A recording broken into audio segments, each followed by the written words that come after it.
The Federal Reserve's policies are clearly headed towards hyperinflation.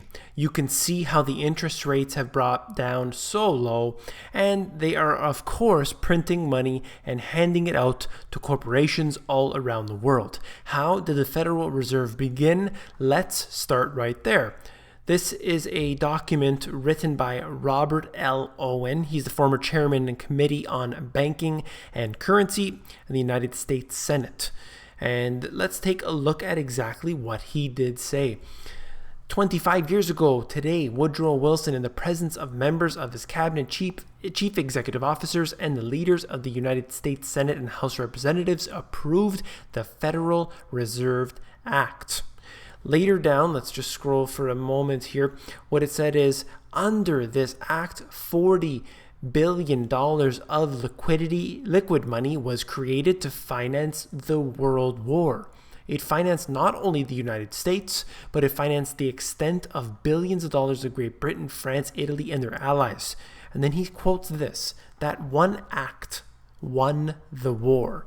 And that is a huge statement to say, because this is obviously how they've set up a scheme where they can remove the backing from gold and then print their way to prosperity. And in this case, they were supposedly, in that instance, successful at doing this. So what did this do? I'll get to that at the end. Let's get into more of the crimes committed by the Federal Reserve and those on the inside. Now, Bernanke's obfuscation continues. The Fed's $29 trillion bailout of Wall Street. Of course, there are many different numbers here. Huffington Post and others have calculated it to be $29 trillion. I'll move on quickly just to show you that the Fed audit that was done by Bernie Sanders and the GAO found that there were $16 trillion in bailouts given out to all kinds of institutions. And consistently, as I bring this data up, I always have people who are deniers. They say, no, that is not the case. They did not do this. So let's take a look at exactly, first of all, what the Fed is. You need to understand how the Fed works. The Fed is nothing but a printing press. And today, as Bernanke said, they use their digital equivalent, and that's essentially printing up zeros into a computer. So when you have money becoming so easy to handle, so easy to get to and give out, it will assuredly do so. Then this diagram, of course, is from my book, showing you that the printing press ends up piling up, and they hand it out to the banks, and then the banks supposedly will lend that out to you. That's the way this system works. So of course, you're going to have huge problems. So look at the Fed's one secret data that was compiled by Bloomberg, released to the public. This is the data that you need to see. Of course, the source will be in the description. This shows you all the different banks that got a bailout from the Federal Reserve. And I will consistently bring up the fact that Canadian banks were actually bailed out during the financial crisis, even though we have our own central bank. Why in the world would that ever have to happen? Well, that's just the way this goes. There's something much, much deeper going on, and we're not allowed to know about it. But they did do this limited audit, and they were able to see that $16 trillion was given out just during that short period of time. So for those who are unsure, or I would even suggest that everyone go here, download the spreadsheet from Bloomberg, and see if the bank where you bank at, where you have your savings, see if they received a bailout. That goes for every country around the world. See if your bank needed a bailout during the financial crisis from the Federal Reserve. And then we get into bigger things, and that is the derivatives mess. $70 trillion. So in this case here, this is Huffington Post talking about J.P. Morgan having $70 trillion worth of derivatives.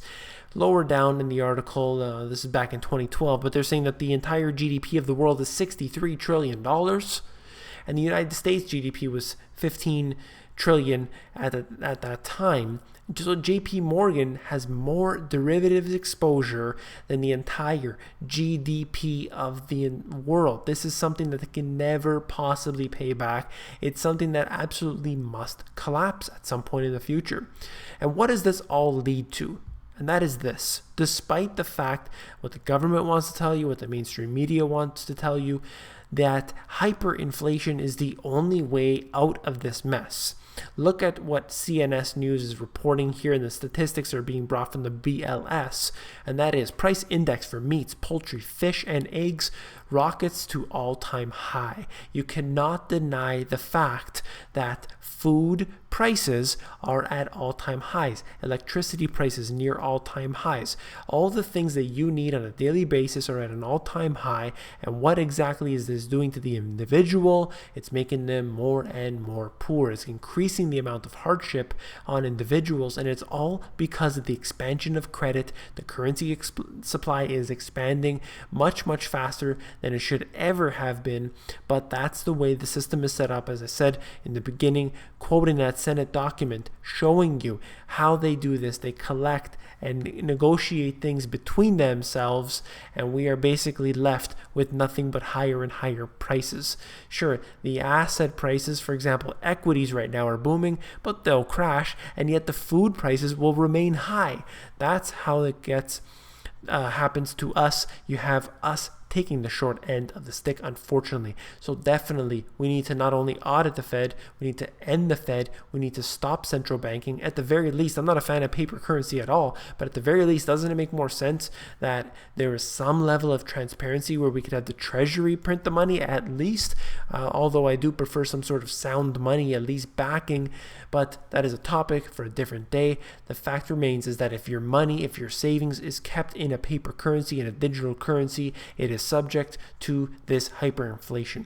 I hope that you found this informative, and if you did, please give me a thumbs up, and that signals to me as well as other people on YouTube that this is a good video, this is good information. And don't forget to become an insider. The Insider is where I give out all my best intel for free. It's available at themoneygps.com. You scroll down to the bottom and fill in your email address, and you get occasional emails from me.